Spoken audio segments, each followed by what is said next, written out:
La pluie tambourinait contre les vitres du salon, un rythme morne et incessant qui semblait orchestrer la mélancolie de ce dimanche d'automne. Dehors, le ciel de Lyon était d'un gris de plomb, et les feuilles mortes, collées au bitume détrempé, formaient une mosaïque de brun et d'or délavé. Ma maison, autrefois un cocon vibrant de rires et de projets, me paraissait immense, caverneuse.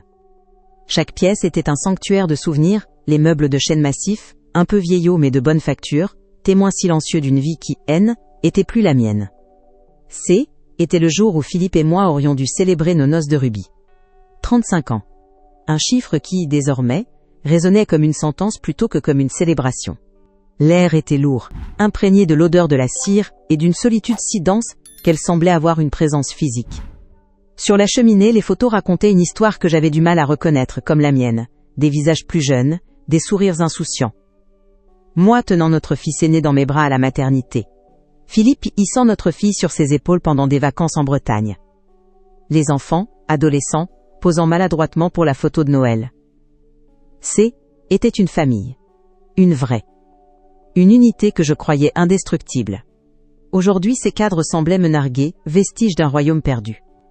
Depuis le divorce, il y a 2 ans, J était devenue la gardienne d'un musée consacré à mon propre échec. Chaque objet, chaque recoin de cette maison pavillonnaire de la banlieue lyonnaise me rappelait ce que j'avais perdu. Ou plutôt, ce qu'on m'avait pris. Je me suis vue dans le reflet de la baie vitrée. À 58 ans, J était une professeure de lettres fraîchement retraitée. Mes cheveux gris étaient soigneusement coiffés, ma tenue, un chemisier de soie et un pantalon de flanelle étaient impeccables.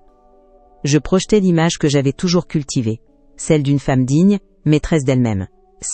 Était une façade, bien sûr. Un rempart fragile contre le chaos intérieur. Mes épaules étaient légèrement voûtées, comme si je portais un poing invisible, et mon regard, perdu dans le jardin détrempé, trahissait une fatigue que le sommeil ne pouvait plus apaiser. La tension dans ma mâchoire était une vieille amie, compagne silencieuse de mes nuits blanches et de mes jours trop longs. Cette posture de contrôle, était mon mécanisme de survie, garder la face comme on dit. Je saluais les voisins avec un sourire poli, je faisais mon marché chaque samedi, je tenais ma maison dans un état de propreté irréprochable. Personne ne devait voir la faille. Personne ne devait deviner la rage qui bouillonnait en moi, un volcan endormi mais toujours actif. La rage contre Philippe, bien sûr, mais aussi une colère sourde contre mes propres enfants, qui, étaient si facilement éloignés pour ne pas faire de vagues avec leur père et sa nouvelle compagne. Je me sentais invisible, effacé de ma propre histoire, une note de bas de page dans le nouveau chapitre de leur vie. Ce dimanche-là, pour échapper au silence assourdissant, j'ai fait ce que des millions de personnes font. J'ai ouvert mon ordinateur portable, et je me suis perdu dans le dédale de Facebook. Un défilement sans but, un anesthésiant numérique contre la douleur. Des photos de vacances de lointaines connaissances, des recettes de cuisine, des articles sans intérêt. Je naviguais dans les vies des autres, des vies qui semblaient si simples, si pleines, alors que la mienne était vidée de sa substance. Était une errance virtuelle, une façon de tuer le temps en attendant que ce jour anniversaire, ce jour maudit, se termine enfin.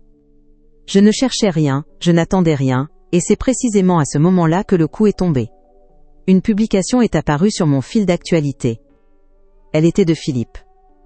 Mon cœur s'est serré instantanément, une réaction pavlovienne à la vue de son nom. La photo était lumineuse, prise dans un restaurant chaleureux. Il était là, rayonnant, à côté d'elle.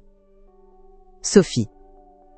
Visiblement plus jeune, son sourire éclatant contrastant violemment avec la grisaille de ma journée. Mais ce était pas ça le pire. À leur côté, souriant aussi, il y avait mes 2 enfants, mon fils et ma fille. Et au centre de la table, un gâteau. Un gâteau sur lequel était planté, en chiffres dorés, le nombre 35. Ils étaient tous réunis, célébrant. Mon souffle s'est coupé. Le choc était pas seulement visuel, il était viscéral. Était une agression silencieuse, une profanation. Ce chiffre, 35, était le nôtre. Était nos années de joie, de peine, de construction, de vie commune. Le voir trôner au milieu de cette nouvelle configuration familiale, était comme si on avait volé mon passé pour le réécrire sans moi. Ils n'avaient pas seulement célébré un événement sans moi. Ils avaient célébré mon remplacement, mon effacement. Ils avaient pris notre histoire, notre anniversaire, et l'avaient offert en cadeau à ma remplaçante, sous les yeux approbateurs de mes propres enfants. Puis, j'ai lu la légende sous la photo, quelques mots qui ont achevé de me détruire, célébrant la vie, et les nouveaux départs. Les nouveaux départs. Mon monde s'est effondré. J était donc l'ancien départ, le passé révolu dont il fallait se débarrasser pour avancer. Chaque mot était une gifle. La photo était la preuve irréfutable que j'avais été non seulement quitté, mais entièrement supprimé de la narration familiale. J était devenu un fantôme dans ma propre vie, et ils organisaient une fête sur ma tombe symbolique. J'ai fixé l'aile, écran, incapable de bouger, le son du sang battant dans mes tempes couvrant le bruit de la pluie. Cette photo a été le point de rupture, l'instant où le déni a volé en éclats. Si mon histoire vous touche et que vous comprenez cette sensation d'être effacé, abonnez-vous à la chaîne pour ne pas manquer la suite et laissez-moi un commentaire pour me dire depuis quelle ville ou quel pays vous me regardez. Ce que j'ai ressenti à ce moment-là, ce mélange de trahison, d'humiliation et de douleur pure, les mots peuvent à peine le décrire. Était comme si on m'avait arraché le cœur une seconde fois, mais cette fois, en public, avec la complicité de ceux que j'aimais le plus au monde. J'ai fermé l'ordinateur portable d'un coup sec, le clic du plastique a résonné dans le silence. Je suis restée assise dans le fauteuil, le regard vide, fixant un point invisible sur le mur d'en face. Les larmes ont commencé à couler, silencieuses et brûlantes. Ce N était pas des sanglots bruyants, mais un chagrin profond, intérieur, qui secouait mon corps de spasmes incontrôlables. Je me suis enroulée sur moi-même, comme pour me protéger d'une nouvelle attaque, mais l'ennemi était déjà à l'intérieur. Le sentiment d'abandon était total. La maison, mon refuge, était transformée en une cage dorée, une prison de souvenirs souillés. La nuit est tombée sans que je m'en aperçoive. Je n'ai pas allumé les lumières. Je suis restée dans l'obscurité, à pleurer en silence, laissant le désespoir m'envahir complètement. J'ai débranché le téléphone fixe et éteint mon portable. Je ne voulais parler à personne. Je ne voulais entendre aucune excuse maladroite, aucune justification bancale. Je voulais juste disparaître, me dissoudre dans le chagrin, pour ne plus avoir à affronter la réalité de ma nouvelle place dans le monde, celle de l'ex-femme, de la mère devenue secondaire, de la pièce rapportée de ma propre histoire familiale. J'avais passé ma vie à prendre soin des autres, et maintenant, personne était là pour prendre soin de moi. Le lendemain, la lumière grise du matin a filtré à travers les volets. Je me sentais vide, épuisé. J'ai fini par rallumer mon téléphone, par pure habitude. Il y avait plusieurs appels manqués de mon fils. Finalement, il a rappelé. Sa voix était hésitante, chargée d'une culpabilité qu'il n'osait pas formuler. « Bonjour maman, ça va ? Je voulais juste prendre de tes nouvelles. » La banalité de sa question était une insulte. Comment osait-il me demander si ça allait après ce qu'ils avaient fait ? Ma propre voix, quand j'ai répondu, m'a semblé venir de très loin. Une coquille vide. Ça va, ai-je menti ? La conversation a été courte, tendue. Un échange de platitudes qui ne faisait que creuser le fossé entre nous. Il n'a pas mentionné la photo, et je n'ai pas eu la force de le confronter. À quoi bon ? Pour l'entendre me dire que je comprenais mal, que je devais tourner la page. J'ai senti son malaise à travers le combiné, sa hâte de mettre fin à cet appel inconfortable. Il était pris au piège entre sa loyauté envers son père, qui tenait peut-être encore les cordons de la bourse, et l'ombre de sa mère. Il avait choisi son camp, ou du moins, le chemin de la moindre résistance. Quand nous avons raccroché, le sentiment de solitude était encore plus profond. Plus tard dans l'après-midi, on a sonné à la porte. Mon cœur a bondi, une pointe d'espoir absurde et immédiatement réprimée. Était ma petite fille, Chloé. Mon fils l'avait déposée pour 1 heure, un rituel du lundi après-midi. À 10 ans, elle avait une sensibilité d'eau, écorchée vive, et un regard qui semblait tout comprendre. Elle est entrée, a posé son cartable, et m'a regardé attentivement. Les enfants ne savent pas mentir, et ils voient à travers nos masques d'adultes. Elle a froncé les sourcils, ses grands yeux bruns fixés sur les miens, qui devaient être rouges et bouffis malgré mes efforts pour le cacher. Elle s'est approchée de moi sans un mot et a posé sa petite main sur mon bras. Elle n'a pas posé les questions futiles des adultes. Elle est allée droit au cœur, avec cette honnêteté brutale et désarmante propre à l'enfance. Elle a attendu un instant, comme pour s'assurer que était prête à entendre la vérité. Puis, sa petite voix, à peine un murmure, a brisé le silence, et toutes les barrières que j'avais érigées autour de mon cœur. Était la phrase qui allait tout changer, le catalyseur de ma lente et douloureuse reconstruction. Elle a levé les yeux vers moi, son visage une image de pure empathie, et a demandé « Mamie, tu es triste à cause de la photo ?» J'ai hoché la tête, incapable de prononcer un mot, la gorge nouée. J'ai senti une nouvelle vague de larmes monter. Mais elle n'avait pas fini. Elle s'est blottie contre moi et a ajouté, dans un souffle de confidence qui m'a transpercé l'âme, « Moi non plus, je ne voulais pas y aller. » Cette simple phrase, cette validation de ma douleur venant de la personne la plus innocente de cette histoire, a été comme une décharge électrique. Pour la première fois depuis des mois, je ne me suis pas sentie folle. Ma peine était réelle, elle était légitime, et quelqu'un d'autre l'avait vue. Quelqu'un d'autre l'a partagée, à sa manière. Ce haine était pas de la pitié, était de la compassion pure. En cet instant, dans les bras de ma petite fille de 10 ans, j'ai compris que je était pas complètement seule. J'ai senti une brèche s'ouvrir dans le mur de mon désespoir. Était infime, fragile, mais était un début. J'ai serré Chloé contre moi et pour la première fois j'ai pleuré ouvertement, sans honte, sans retenue. Je ne pleurais plus seulement sur mon passé perdu, mais aussi sur ce lien précieux qui venait de me sauver du naufrage. Elle ne comprenait sans doute pas toutes les complexités de la situation, les trahisons d'adultes, les blessures d'ego. Mais elle avait compris l'essentiel, sa grand-mère avait mal, et cette douleur était injuste. Son aveu, moi non plus je ne voulais pas y aller, était la première pierre que je pouvais utiliser pour commencer à reconstruire ma vie. Ce jour-là, dans mon salon gris et silencieux, au milieu des débris de mon mariage, une petite fille m'a rappelé que mon existence avait encore de la valeur pour quelqu'un. Elle m'a donné, sans le savoir, la permission de ressentir ma peine, non pas comme une faiblesse, mais comme la preuve que j'avais aimé. Et c'est cette permission qui allait me donner la force de me battre, non pas pour récupérer ce que j'avais perdu, mais pour construire quelque chose de nouveau, quelque chose qui m'appartiendrait entièrement. La route serait longue et ardue, mais je n'étais plus totalement dans le noir. Ma rencontre avec Philippe relève presque du cliché littéraire que j'enseignais à mes élèves. Était à l'université de Lyon, sous les arcades de la cour d'honneur, un jour de pluie fine. Il étudiait l'ingénierie, un monde de chiffres et de certitudes, tandis que je me perdais dans les vers de Baudelaire et les dilemmes de Racine. Il avait renversé son café sur mes notes de cours, un désastre qui s'est transformé en la plus belle des introductions. Son embarras était si sincère, son sourire si désarmant, que je n'ai pu lui en vouloir. Nous avons passé l'après-midi à parler, et j'ai eu l'impression de le connaître depuis toujours. Il y avait en lui une solidité, un pragmatisme qui me rassurait, moi qui vivais si souvent dans les nuages de la poésie. Il était mon ancre, et j'y étais, je crois, sa part de rêve.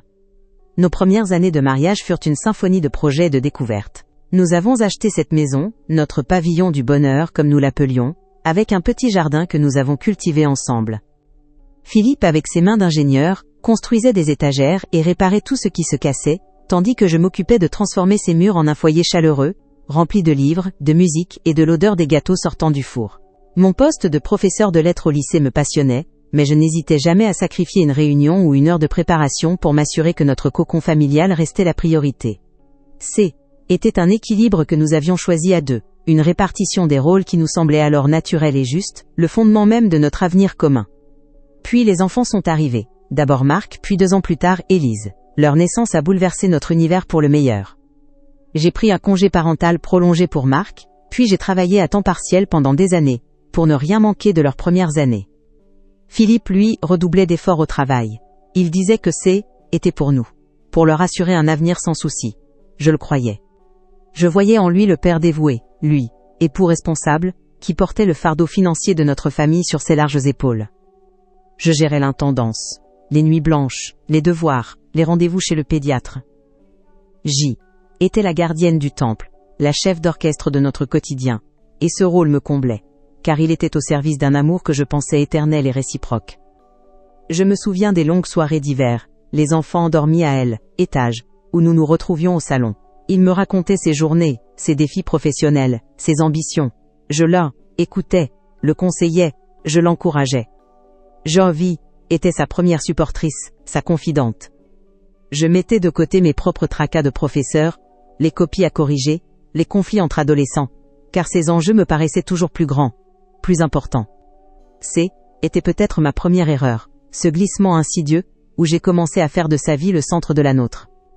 Je ne le voyais pas comme un sacrifice à l'époque, mais comme une preuve d'amour.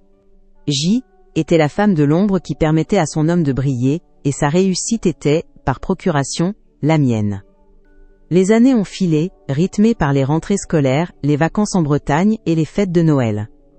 Les enfants sont devenus des adolescents, avec leur lot de portes qui claquent et de secrets murmurés. Était le tampon, le pont entre eux et leur père, qui devenait de plus en plus absorbé par sa carrière. Il avait été promu directeur de son département, un poste prestigieux qui exigeait des déplacements fréquents et des dîners d'affaires tardifs. La maison devenait plus silencieuse. Nos conversations se faisaient plus rares, souvent interrompues par un appel ou un email urgent. Le fauteuil où il s'asseyait le soir pour me raconter sa journée restait de plus en plus souvent vide. Je mettais cela sur le compte du stress, de la pression. J'ai commencé à sentir une distance s'installer, une fissure fine mais profonde dans les fondations de notre couple. Ce N n'était pas des disputes violentes, mais une accumulation de petits riens. Un anniversaire oublié, un compliment qui ne venait plus, un regard qui me traversait sans me voir. J'essayais d'organiser des week-ends en amoureux, de recréer la complicité de nos débuts, mais il y avait toujours une bonne raison pour annuler, un dossier urgent, une fatigue insurmontable. Je me sentais parfois comme un meuble familier dans sa propre maison, utile, confortable, mais qu'on ne remarque plus vraiment. La solitude a commencé à me peser, une solitude à deux, qui est la pire de toutes. Un soir, alors que nous étions invités chez des amis, j'ai entendu une de leurs conversations. Philippe parlait de son travail avec une passion, une flamme dans les yeux que je ne lui voyais plus lorsqu'il me regardait. Il parlait de ses projets, de son équipe, et a mentionné une certaine Sophie, une jeune consultante brillante qui apportait un vent de fraîcheur sur leur projet. Mon cœur a eu un soubresaut. Ce N n'était pas de la jalousie à ce moment-là, mais une prise de conscience douloureuse. Son monde vibrant, son excitation se trouvait désormais ailleurs. J était relégué au monde de l'habitude, du quotidien, de ce qui est acquis. J était le port, mais il semblait n'aspirer qu'au grand large. Je me suis muré dans le silence, n'osant pas le confronter. De quoi l'aurais-je accusé? De trop travailler, de s'enthousiasmer pour son métier. J'avais peur de passer pour une femme acariâtre, possessive. J'ai donc ravalé mes doutes et redoublé d'efforts pour être l'âle, épouse parfaite. J'organisais des dîners impeccables pour ses collègues, je m'intéressais à ses dossiers, je lui laissais de l'espace. Je pensais que était une phase, que notre amour était assez fort pour surmonter cette érosion. J'ai commis l'erreur de croire que l'amour se suffisait à lui-même, qu'il pouvait survivre sans être nourri, sans être entretenu. J'arrosais une plante qui en réalité avait déjà les racines pourries. Le départ des enfants de la maison a été un tournant. Marc est parti étudier à Paris, Élise à Lille. Le syndrome du nid vide m'a frappé de plein fouet. Je me suis retrouvée seule face à un homme qui était devenu un étranger. Le silence dans la maison N était plus seulement l'absence des rires de nos enfants, était le vide de notre relation. Nous N étions plus que deux colocataires qui partageaient un passé et une adresse.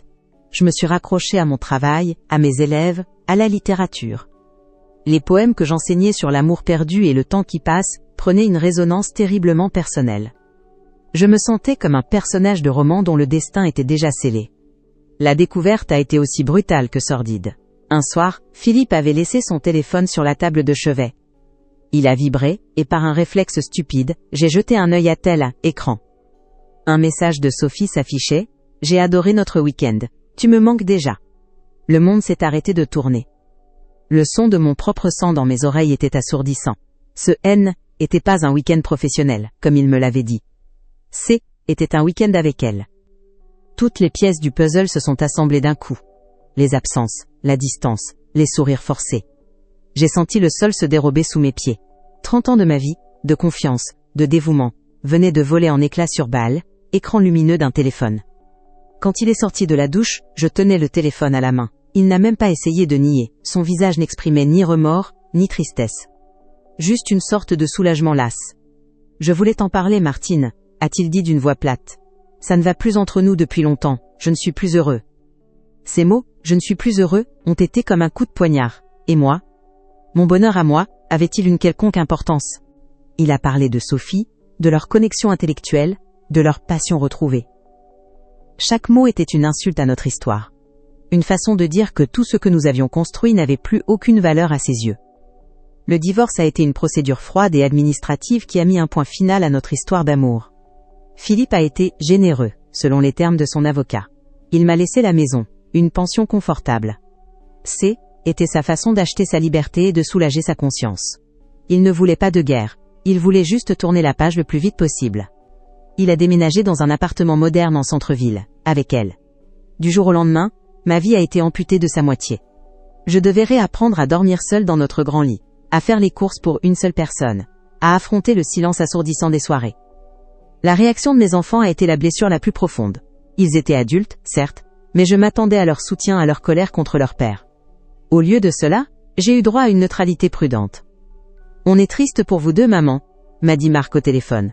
« Mais c'est votre histoire, on ne veut pas prendre parti. » Cette phrase, « ne pas prendre parti », signifiait en réalité « ne pas contrarier papa ». Philippe continuait de les aider financièrement, finançant l'apport pour l'appartement de Marc, payant une partie des études d'Élise.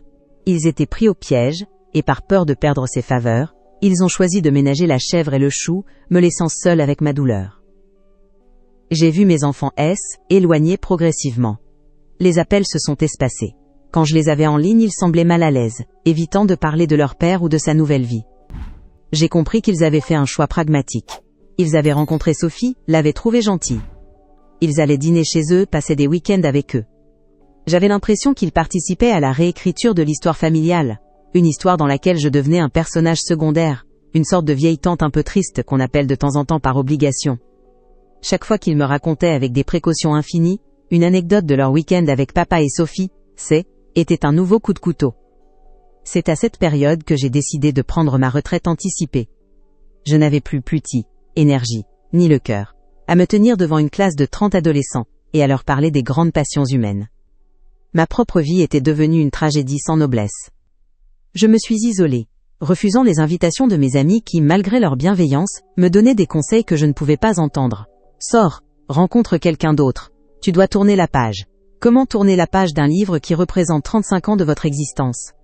On ne tourne pas la page, on l'arrache, et ça laisse une trace, un vide impossible à combler. La maison est devenue ma prison dorée. Chaque objet me rappelait Philippe.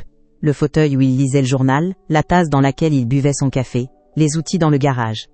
J'ai commencé un grand tri, une tentative désespérée de purger le passé. Mais chaque objet que je prenais en main débloquait une avalanche de souvenirs.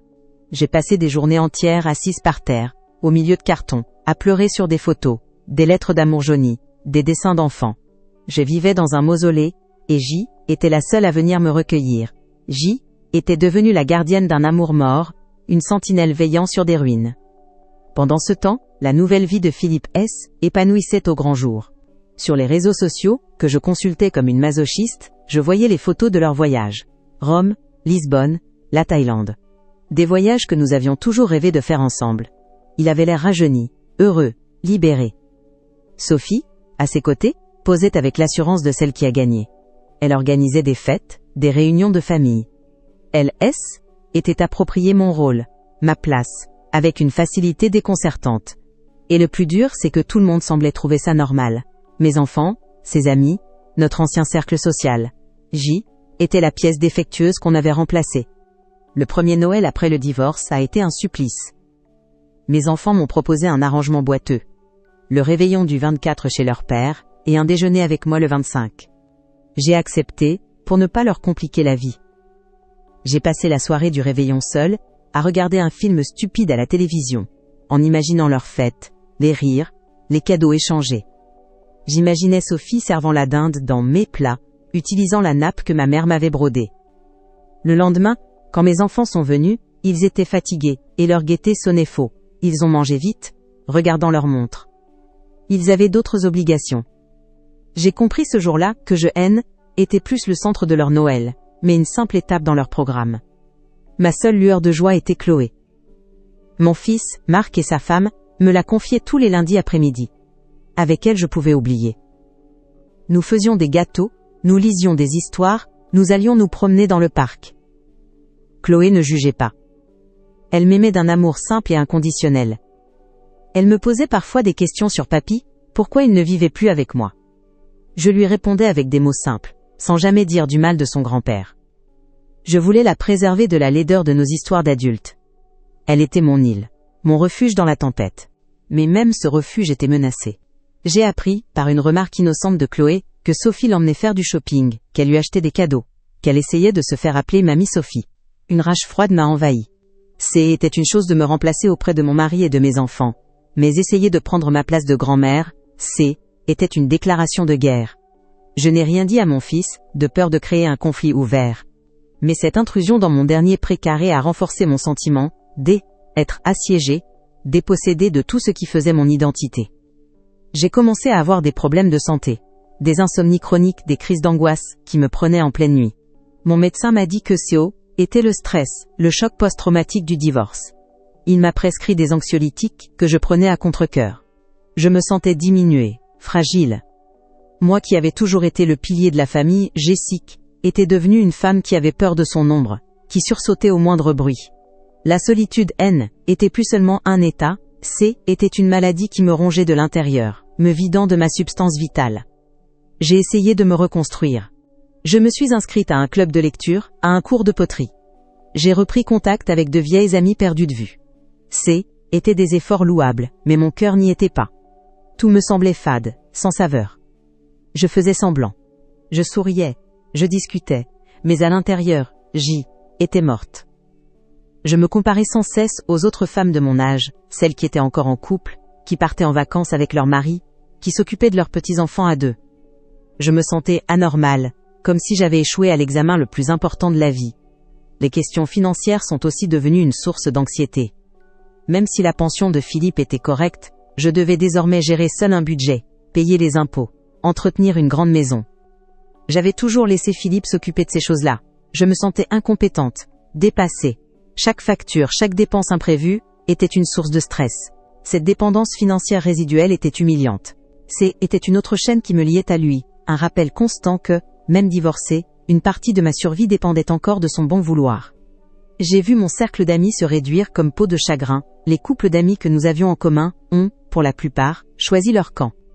Était plus simple pour eux de continuer à voir Philippe et sa nouvelle compagne, plus fun, plus dynamique, que de passer une soirée avec la femme divorcée et triste. J'ai compris que l'amitié parfois ne résiste pas au malheur des autres. On devient un miroir de ce qu'ils craignent le plus, et ils préfèrent détourner le regard.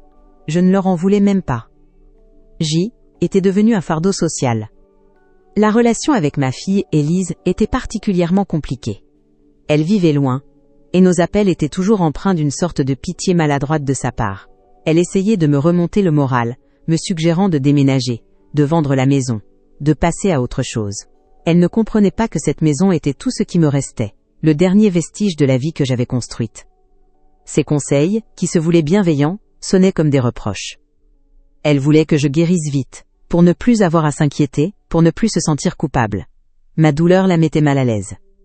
Je me suis surprise à éprouver des sentiments que je ne me connaissais pas, de l'amertume, de la rancœur, et parfois même une haine sourde. Je détestais Philippe pour sa lâcheté, pour sa cruauté. Je détestais Sophie pour avoir volé ma vie. Et, ce qui était le plus terrible, j'en voulais à mes propres enfants, pour leur complaisance, leur manque de loyauté. Ces sentiments me rongeaient, et me faisaient honte.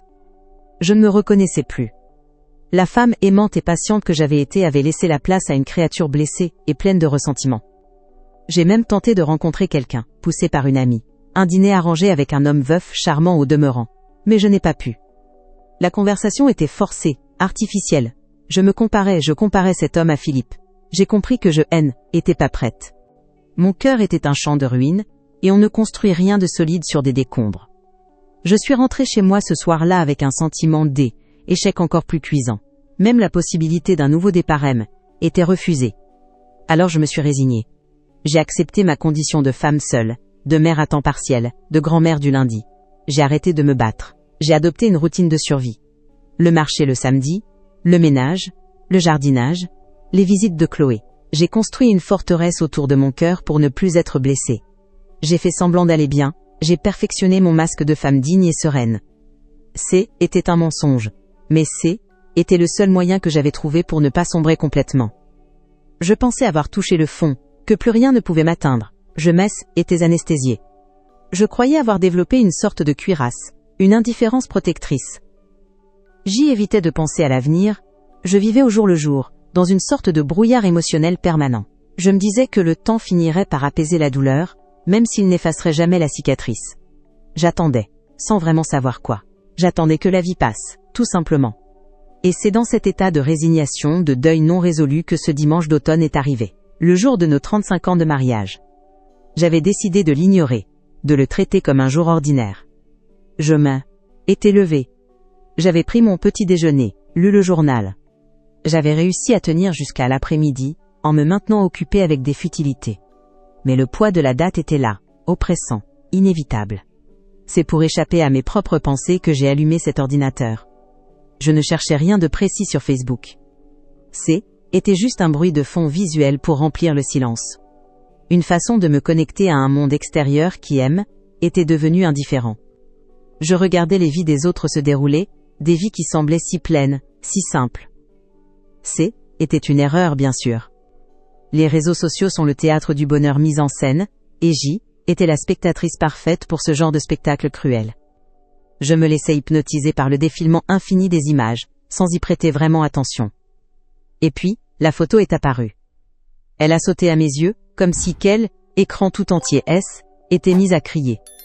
Ce N était pas juste une photo. C était une exécution.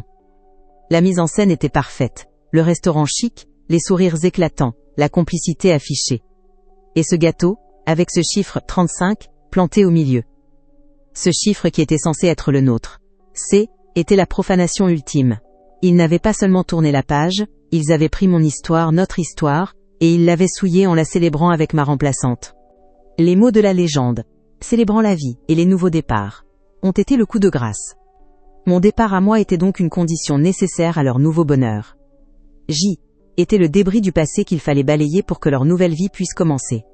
Et le pire, le plus insupportable, était de voir mes enfants là, souriants, complices de cette mascarade.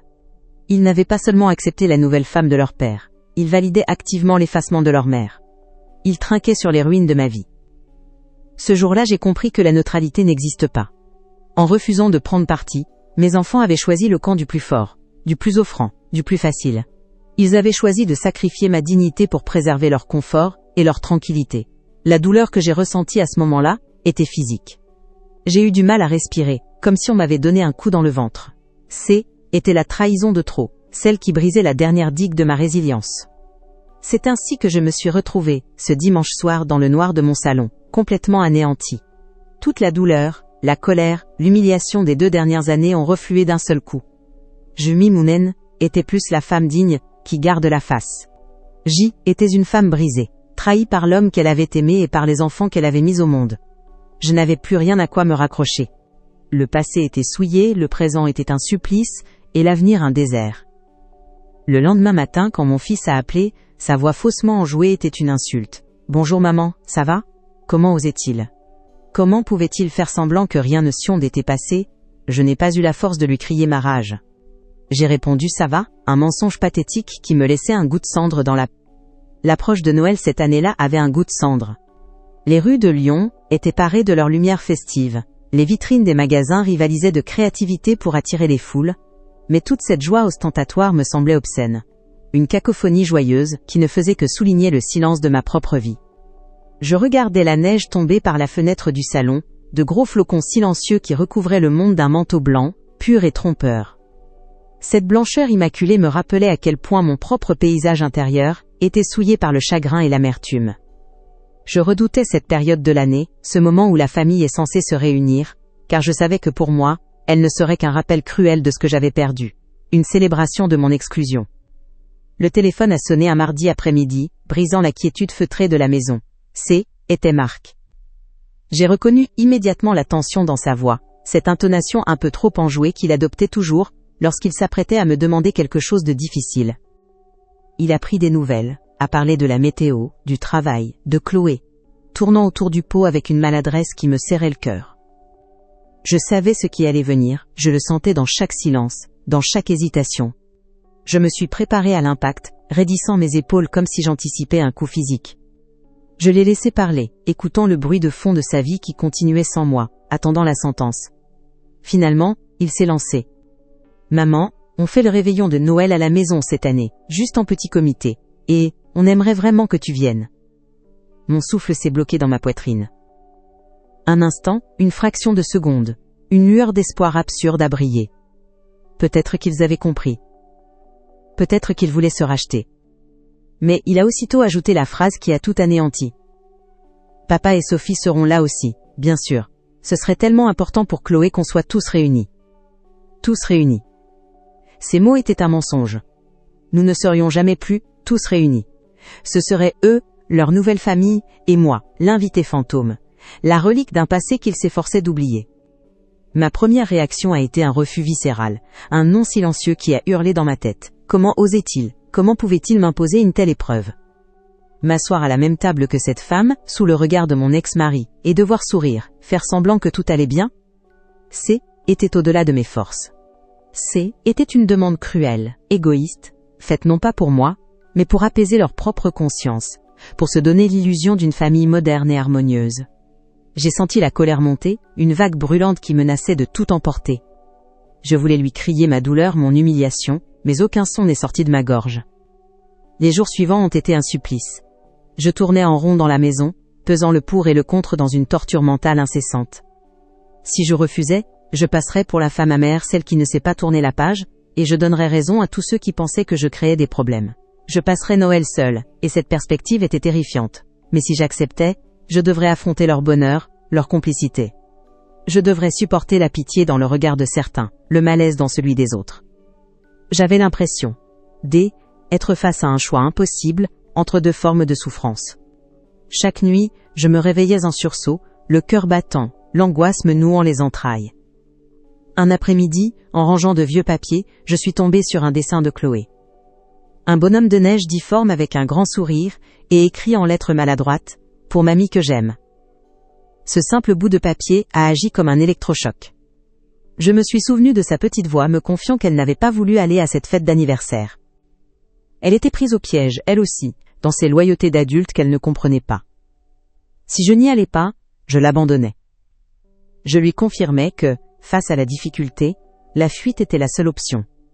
Je lui montrais que sa grand-mère était une femme vaincue. Et cette idée même était plus insupportable encore que la perspective d'affronter Philippe et Sophie. Ma décision était prise. Je n'irai pas pour eux, ni pour moi. J'irai pour Chloé. Pour lui montrer que j'existais encore, que j'avais ma place, même si elle était différente. J'ai rappelé Marc. Ma voix était étonnamment calme, presque froide. C'est d'accord, je viendrai pour le réveillon. Il y a eu un silence surpris à l'autre bout du fil, puis un soulagement audible dans sa voix. Merci maman, c'est formidable. J'ai ajouté, comme une pensée secondaire, je préparerai un dessert. Le flan pâtissier que Chloé aime tant. Ce N était pas une question, C était une affirmation. Je n'arrivais pas les mains vides. J'arrivais avec mon histoire, mes traditions, ma place. Le soir du 24 décembre, je me suis préparée comme une actrice avant d'entrer en scène. J'ai choisi une robe simple mais élégante, d'un bleu profond. J'ai pris le temps de me maquiller, non pas pour séduire ou pour paraître plus jeune, mais pour me composer un masque de sérénité. C était mon armure. Chaque geste était délibéré, contrôlé. Dans le miroir, je voyais une femme de 58 ans qui avait traversé une tempête, mais qui se tenait encore debout. Le flan, que j'avais préparé avec un soin infini, attendait dans une boîte sur le plan de travail de la cuisine. Il était plus qu'un dessert. C était mon étendard, le symbole de ma légitimité. Le trajet en voiture jusqu'à la maison de mon fils m'a semblé durer une éternité. Devant la porte, j'ai marqué une pause. De l'intérieur me parvenaient des éclats de rire, de la musique. Leur fête avait déjà commencé. J'ai serré le plat contre moi, sa chaleur relative me rassurant, et j'ai respiré profondément. J'ai sonné. La porte s'est ouverte sur mon fils, son sourire à la fois accueillant et nerveux. Derrière lui, dans le salon baigné d'une lumière chaude, j'ai aperçu la scène que je redoutais. Philippe, discutant avec le père de ma belle-fille, et Sophie, riant, un verre à la main. Le temps a semblé se suspendre. L'accueil a été poli, mais glacial. Des bonsoirs Martine, des sourires forcés. Philippe a à peine croisé mon regard, un signe de tête maladroit. Sophie s'est approchée, son visage affichant une amabilité excessive qui sonnait faux. Martine, je suis si contente que vous ayez pu venir. J'ai répondu par un simple bonsoir courtois, sans lui donner la satisfaction de voir mon trouble. Je me sentais comme une étrangère dans un décor familier, une pièce rapportée dans le puzzle de leur nouvelle vie. L'air était si lourd de non-dits qu'on aurait pu le couper au couteau. Je cherchais désespérément un visage ami, une bouée de sauvetage. Et puis, elle est arrivée. Chloé a fendu la foule des adultes et s'est jetée dans mes bras. « Mamie !» Son cri était pur, joyeux, sans aucune arrière-pensée. Je l'ai serré contre moi, enfouissant mon visage dans ses cheveux. Cet élan d'amour inconditionnel était mon encre, la seule chose vraie dans cette pièce remplie de faux semblants. Elle a attrapé ma main et m'a entraîné vers le sapin pour me montrer les cadeaux. Pendant quelques minutes, grâce à elle, j'ai pu oublier où j'étais. Je me suis concentré sur sa voix, sur ses yeux brillants d'excitation, et j'ai réussi à faire abstraction du reste. Le dîner a été une épreuve de chaque instant. J'y étais assise en face de Philippe et Sophie. Je les voyais échanger des regards, des sourires complices. Chaque geste tendre entre eux était une petite décharge électrique. La conversation tournait autour de sujets neutres. Le travail, les projets de vacances, la politique. Je participais peu, me contentant de répondre poliment quand on s'adressait à moi. Je mangeais sans sentir le goût des aliments, me concentrant sur ma respiration, sur le maintien de mon calme apparent. J'y étais une observatrice silencieuse de la démolition de mon propre passé, et je devais applaudir le spectacle. Le moment que j'appréhendais le plus est arrivé à la fin du repas. Sophie s'est levée avec un grand sourire, annonçant d'une voix forte. « Et maintenant, le dessert !» J'ai fait ma bûche de Noël signature chocolat passion. Était une performance. Elle est revenue de la cuisine avec une pâtisserie élaborée, la présentant fièrement comme un trophée. Elle a servi tout le monde, puis s'est approchée de moi, une assiette à la main, son regard brillant d'un triomphe à peine dissimulé. Était plus qu'une offre de dessert, était un acte de pouvoir, une façon de marquer son territoire de nouvelle maîtresse de maison. Elle m'a tendu l'assiette. « Martine, il faut absolument que vous goûtiez, c'est ma spécialité. » Le silence s'est fait autour de la table. Tous les regards étaient tournés vers moi. Était un test. Si j'acceptais, je validais sa place, j'abdiquais. Si je refusais sèchement, je passais pour l'acariâtre. J'ai levé les yeux vers elle, et pour la première fois de la soirée, je l'ai regardée droit dans les yeux. J'ai esquissé un léger sourire, calme et maîtrisé. Ma voix était douce, mais ferme, sans la moindre trace d'agressivité ou de ressentiment. « Merci Sophie, c'est très aimable à vous. Mais j'ai apporté le flan que Chloé adore. » Chaque mot était pesé, chaque syllabe était à sa place. Ce N était pas une attaque, était une simple déclaration de fait. J'ai vu une lueur de surprise, de déception peut-être, passer dans ses yeux. Philippe a baissé la tête vers son assiette. Mais le plus important, Ituari, était le visage de Chloé, qui s'est illuminé d'un sourire radieux. « Oh oui, le flan de mamie !» s'est-elle exclamée. En une phrase, j'avais rappelé à tous, et surtout à moi-même, que j'avais encore un rôle, une histoire, un amour qui m'appartenait. Je me suis levée et je suis allée dans la cuisine chercher mon dessert. Le simple fait de me déplacer, d'agir, me donnait un sentiment de contrôle que je n'avais pas ressenti depuis des années. J'ai posé le plat sur la table, à côté de sa bûche. Il n'y avait pas de compétition. Il y avait simplement deux réalités qui coexistaient. J'ai coupé une part pour Chloé, puis pour d'autres qui, par curiosité ou par une loyauté soudainement retrouvée, en ont demandé aussi. J'ai senti que quelque chose venait de basculer, un rééquilibrage subtil mais profond des forces en présence. Quelques minutes plus tard, alors que je rinçais une assiette dans la cuisine, Marc m'a rejointe. Il se tenait gauchement près du plan de travail, l'air mal à l'aise. Il a commencé à parler, la voix basse, hésitante. « Maman, je voulais m'excuser, pour la photo de l'anniversaire. On a été nuls. Je n'ai pas réfléchi. » Son excuse était maladroite, incomplète, mais était la première fois qu'il reconnaissait ma peine. J'aurais pu m'engouffrer dans la brèche, lui déverser tout mon ressentiment, mais je n'en ai ressenti ni le besoin, ni l'envie. Je me suis retournée pour lui faire face, en essuyant mes mains sur un torchon. Je l'ai regardé. Mon fils, cet homme que j'aimais plus que tout mais qui m'avait si profondément blessé. Il n'y avait plus de colère en moi, seulement une grande clarté, une lucidité douloureuse, mais libératrice. « Marc, ai-je commencé, ma voix stable et posée, ce n'est pas de tes excuses dont j'ai besoin, c'est de comprendre quelque chose. » Il m'a regardé, les yeux interrogateurs, attendant la suite. « J'ai compris ce soir, ai-je continué, que pendant 2 ans, j'ai attendu quelque chose de vous. De la loyauté, de la reconnaissance, je ne sais pas. J'ai compris que vous espériez que je disparaisse gentiment pour vous faciliter la vie, que je m'efface pour que votre nouvelle configuration familiale puisse exister sans vague, sans culpabilité. Chaque mot était vrai, et la vérité, même si elle était dure, avait un effet apaisant. Je ne l'accusais pas, je constatais un fait. Il a voulu protester, mais je l'ai interrompu d'un geste doux de la main. « Laisse-moi finir, votre père a refait sa vie, c'est son droit, et vous avez le droit de l'accepter. Mais ce que vous n'avez pas le droit de faire, c'est de me demander de ne plus exister. C'est fini, ça. À partir de ce soir, c'est à mon tour de refaire ma vie. Une vie où mes enfants et ma petite-fille ont une place immense, s'ils veulent bien la prendre. Mais une vie pour laquelle je ne demanderai plus jamais la permission d'exister. » Cette phrase a résonné dans le silence de la cuisine. Je ne demanderai plus la permission d'exister. En la prononçant, j'ai senti un poids énorme se détacher de mes épaules, un fardeau que je portais depuis le jour où Philippe m'avait annoncé son départ. Ce « n'était pas une menace ni un ultimatum, était une déclaration d'indépendance. La proclamation que ma valeur ne dépendait plus de mon statut d'épouse ou de la place qu'on voulait bien me laisser. Mon fils m'a regardé les larmes aux yeux et a simplement hoché la tête, incapable de parler. Il avait compris. « Te está gustando esta historia? Deja un like y suscríbete al canal. Ahora continuamos con el video. Je ne suis pas resté longtemps après ça. J'ai embrassé Chloé, lui promettant de l'appeler le lendemain. J'ai salué poliment le reste de l'assemblée. Les au revoir étaient différents. Il y avait moins de tension. Peut-être une forme de respect nouveau dans certains regards. En sortant dans la nuit froide et étoilée, j'ai inspiré profondément l'air glacial. Pour la première fois depuis 2 ans, je ne me sentais plus comme une victime. Je n'avais pas gagné une guerre. Je n'avais pas récupéré ce que j'avais perdu. J'avais fait quelque chose de bien plus important. Je m'étais retrouvé. Je venais de poser la première pierre de ma nouvelle vie. Une vie qui m'appartenait enfin. Le trajet du retour s'est déroulé dans un silence dense, non pas pesant, mais d'une clarté presque minérale. La nuit glaciale de décembre semblait avoir purifié l'air, et mes pensées avec. Je ne me sentais ni victorieuse ni vengée. J était simplement vide. Mais C était un vide nouveau, un vide propre, comme une page blanche attendant d'être écrite. En me garant devant ma grande maison silencieuse, je l'ai regardée pour la première fois, non pas comme mon refuge ou ma prison, mais comme un simple bâtiment, des briques et des tuiles, qui contenait un passé désormais révolu.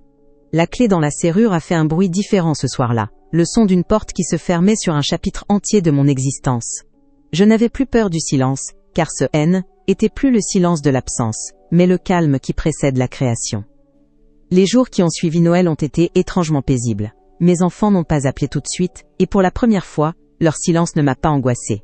Je savais qu'ils avaient besoin de temps pour digérer, pour comprendre que les règles du jeu avaient changé. Je ne les attendais plus. J'ai passé ces journées à marcher, à redécouvrir mon propre quartier avec un regard neuf. J'ai pris le temps de lire, non plus pour évader, mais pour me retrouver. J'ai commencé à tenir un journal, y déversant les pensées confuses et les émotions nouvelles qui m'habitaient. C était un dialogue avec moi-même, un exercice pour réapprendre à écouter ma propre voix, celle que j'avais si longtemps étouffée sous les besoins et les désirs des autres. C était le début d'une lente mais profonde reconquête intérieure. La première décision concrète est venue 1 semaine plus tard, avec la clarté d'une évidence. J'ai décroché le téléphone et j'ai pris rendez-vous avec une agence immobilière. Mettre en vente cette maison était l'acte le plus terrifiant et le plus libérateur que j'ai jamais accompli. L'agent, un homme efficace et discret, a parcouru les pièces en parlant de potentiel et de mètres carrés, tandis que je voyais défiler des fantômes. Les premiers pas de Marc dans le couloir, Élise faisant ses devoirs sur la table de la cuisine, les éclats de rire de Philippe un soir était dans le jardin. J'ai laissé la tristesse me traverser, sans la retenir, puis je l'ai laissé partir. Je ne vendais pas mes souvenirs, je vendais des murs. Mes souvenirs, désormais, m'appartenaient entièrement. Le tri a été une épreuve nécessaire, une archéologie de ma propre vie. Des cartons entiers de souvenirs ont été ouverts, examinés, et leur sort décidé. Contrairement à mes tentatives passées où je me noyais dans la nostalgie, cette fois, J était une archiviste lucide. J'ai gardé les photos des enfants, les dessins de Chloé, quelques lettres précieuses. Mais tout ce qui appartenait à ma vie d'épouse, les cadeaux de Philippe, les objets que nous avions choisis ensemble, a été mis de côté. Je ne les ai pas jetés avec colère, mais je les ai sortis de ma vie avec une fermeté sereine. Chaque objet dont je me séparais était un fil que je coupais, un poids que je déposais. Je me sentais plus légère, physiquement plus légère, à mesure que la maison se vidait. Marc est venu un samedi matin, sans prévenir. Il ne s'est pas excusé à nouveau, il s'est assis avec moi dans la cuisine au milieu des cartons, et il m'a simplement demandé « Qu'est-ce que tu vas faire ?» Nous avons parlé pendant des heures, pour la première fois depuis des années, comme 2 adultes. Je lui ai expliqué mon besoin de repartir de zéro, de trouver un lieu qui ne serait que à moi. Je n'ai pas blâmé son père, je n'ai pas parlé de trahison. J'ai parlé de moi, de mes envies, de mes peurs aussi. Et dans son regard j'ai vu non plus de la pitié ou de la culpabilité, mais une forme de respect, d'admiration peut-être. Il a compris que sa mère N était pas une victime à consoler, mais une femme en train de renaître. La conversation avec Élise, par téléphone, a été différente, mais tout aussi fondatrice. Elle, qui m'avait si souvent conseillé de tourner la page, était déstabilisée par la rapidité avec laquelle je le faisais. J'ai senti une pointe de nostalgie dans sa voix, quand je lui ai annoncé la vente de la maison de son enfance. « Tu es sûre, maman ?» a-t-elle demandé. « Oui, ma chérie. »« Je suis sûre », ai-je répondu avec une douceur inébranlable. Cette maison a abrité notre bonheur, mais aujourd'hui, elle abrite mon chagrin. Il est temps que je trouve un nouveau lieu pour construire un nouveau bonheur. Elle a compris, et notre relation, débarrassée du poids de son inquiétude pour moi, a retrouvé une légèreté que je croyais perdue pour toujours. Le jour de la signature, j'ai remis les clés au nouveau propriétaire, un jeune couple avec des enfants. En les voyant explorer le jardin avec des yeux brillants, je n'ai ressenti aucune amertume. Je leur ai souhaité être heureux, et je le pensais sincèrement. En quittant l'allée pour la dernière fois, j'ai jeté un dernier regard dans le rétroviseur. Je n'ai pas vu 35 ans de ma vie disparaître, j'ai vu une page se tourner proprement, sans rature. Était libre. La route devant moi était inconnue, et cette incertitude, qui m'aurait terrifié quelques mois plus tôt, me semblait soudain pleine de promesses. J'allais vers ma vie, pas celle que l'on m'avait donnée, mais celle que j'allais choisir. Mon nouvel appartement était un 2 pièces lumineux en plein cœur de Lyon, avec un petit balcon donnant sur les toits. Il était petit, mais il était à moi. J'ai passé les premières semaines à le peindre, à choisir chaque meuble avec un soin infini. Fini le chêne massif et les meubles de famille imposants. J'ai opté pour des couleurs claires, des lignes épurées, des objets qui me ressemblaient moi, Martine, et pas seulement la femme d'eux ou la mère d'eux. Chaque soir, je m'asseyais sur mon balcon avec une tasse de thé, regardant la ville s'illuminer, et je savourais le silence. Ce N était plus un silence angoissant, mais une compagnie paisible. J'apprenais à habiter ma propre vie. La solitude a changé de visage. N était plus cette bête noire qui me dévorait la nuit, mais une compagne choisie, un espace de liberté. J'ai commencé à faire des choses que je n'avais jamais faites seule. Aller au cinéma en plein après-midi, flâner dans les musées, m'asseoir à la terrasse d'un café avec un livre, sans me soucier du regard des autres. Je redécouvrais le plaisir simple d'être en ma propre compagnie. Je me suis rendu compte que pendant des années, j'avais eu peur d'être seule avec moi-même. Car je ne savais plus qui j'étais en dehors de mes rôles familiaux. Je faisais enfin connaissance avec la femme que j'étais devenue. J'ai repris contact avec 2 amis du lycée, que j'avais perdu de vue. Notre première rencontre a été un peu maladroite, puis les souvenirs et les rires ont tout effacé. Elle ne connaissait pas Philippe, elle ne faisait pas partie de mon ancienne vie. Avec elle, je pouvais parler de tout, de mes doutes, de mes nouvelles joies, sans filtre, sans jugement. Elles m'ont vu pour ce que j'étais. Une femme en pleine reconstruction, courageuse et fragile à la fois. Grâce à elle, j'ai compris que l'amitié pouvait être un puissant moteur de guérison, un miroir bienveillant, qui nous renvoie une image de nous-mêmes que nous avions oubliée. Mon inscription à un club de lecture a été une autre révélation. Me retrouver à débattre de littérature, ma première passion, avec des inconnus de tous âges et de tous horizons, a rallumé une flamme intellectuelle que je croyais éteinte. Personne ne me demandait si j'étais mariée ou divorcée. La seule chose qui comptait était mon analyse d'un roman de Flaubert ou d'un poème de Rimbaud. J'ai retrouvé ma légitimité, non plus en tant que gardienne d'un foyer, mais en tant qu'individu pensant, avec des opinions et des connaissances qui avaient de la valeur. J'existais à nouveau par moi-même, pour moi-même. Quelques mois plus tard, sur un coup de tête, j'ai réservé un billet de train pour l'Italie. Un voyage de 10 jours, seul, à Florence. Était un rêve de jeunesse que j'avais toujours reporté. Marcher dans les rues de la ville, me perdre dans la galerie des offices, manger une glace sur le Ponte Vecchio sans avoir à consulter personne, était une expérience d'une intensité incroyable. J'ai envoyé des cartes postales à mes enfants et à Chloé, non pas pour leur prouver quelque chose, mais simplement pour partager ma joie. Ce voyage n'était pas une fuite, était une rencontre. La rencontre avec la femme indépendante et curieuse que j'avais toujours été au fond de moi. La relation avec Chloé s'est épanouie dans ce nouveau contexte. Mon petit appartement est devenu son refuge, notre cabane en ville, comme elle l'appelait. Nous avons instauré nos propres rituels. Le goûter sur le balcon, les soirées cinéma sous un plaid, les visites au marché aux livres sur les quais de Saône. Était plus seulement la grand-mère qui gardait la maison du passé. Était devenue une complice d'aventures urbaines. Je lui parlais de mes voyages, de mes lectures. Je lui transmettais non plus seulement un héritage familial, mais ma propre soif de vie, ma propre curiosité du monde. 2 ans ont passé. Ce soir, Chloé, devenue une charmante préadolescente, est dans ma cuisine. Nous préparons des crêpes, et l'appartement est rempli de l'odeur du beurre et du sucre, et surtout de nos rires. Elle me raconte ses histoires de collège, ses amitiés, ses petits secrets. Notre complicité est simple, évidente, débarrassée des tensions du passé. Il n'y a plus de camp, plus de loyauté déchirée. Il y a juste une grand-mère et sa petite fille, partageant un moment de bonheur ordinaire et précieux. C'est ça, la vraie vie. Mon téléphone sonne, c'est Élise, en appel vidéo. Son visage souriant s'affiche sur l'écran. Salut maman, ça sent bon chez toi. Nous discutons de tout et de rien, de son travail, de mes projets. Elle me montre son nouveau chat, je lui montre la pile de livres que je viens d'acheter. Notre conversation est fluide, naturelle, pleine d'une affection retrouvée. Nous ne parlons presque jamais de son père. Ce n'est plus un sujet tabou, c'est simplement un sujet qui n'a plus sa place dans notre relation.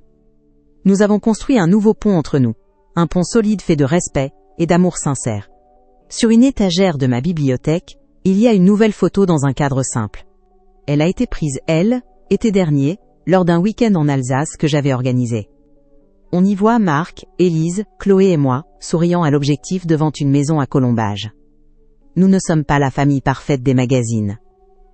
Nous sommes une famille qui a traversé une tempête, une famille reconfigurée, avec ses cicatrices et ses failles. Mais sur cette photo je vois des liens qui ont été retissés, plus forts peut-être, car ils ne sont plus basés sur l'habitude mais sur un choix conscient. Le choix de continuer à s'aimer, différemment. Ce soir, en regardant les lumières de la ville scintiller depuis mon balcon, je ressens une profonde gratitude. Je ne suis pas reconnaissante pour la douleur que j'ai endurée, mais pour la force qu'elle m'a révélée. J'ai appris que la fin d'une histoire n'est pas la fin de la vie, mais l'opportunité d'en commencer une nouvelle, une qui nous ressemble vraiment. Je n'ai pas retrouvé ce que j'avais perdu. J'ai construit quelque chose de bien plus précieux, ma propre paix, ma propre liberté. Mon bonheur ne dépend plus de personne, il est ancré en moi. J'ai compris que le véritable foyer n'est pas une maison de briques, mais cet endroit en soi, où l'on se sent enfin à sa place, en sécurité et libre. J'ai cessé d'être un personnage secondaire dans l'histoire des autres pour devenir l'auteur de la mienne. Et même si certaines pages sont raturées par les larmes, l'ensemble du livre raconte désormais l'histoire d'une femme qui a appris à s'aimer suffisamment pour se donner une seconde chance, et qui a découvert que la vie, même après la plus violente des tempêtes, peut redevenir extraordinairement belle. Avez-vous vécu une histoire qui a changé votre façon de voir la vie? Laissez un petit cœur si vous croyez qu'on peut toujours tout recommencer.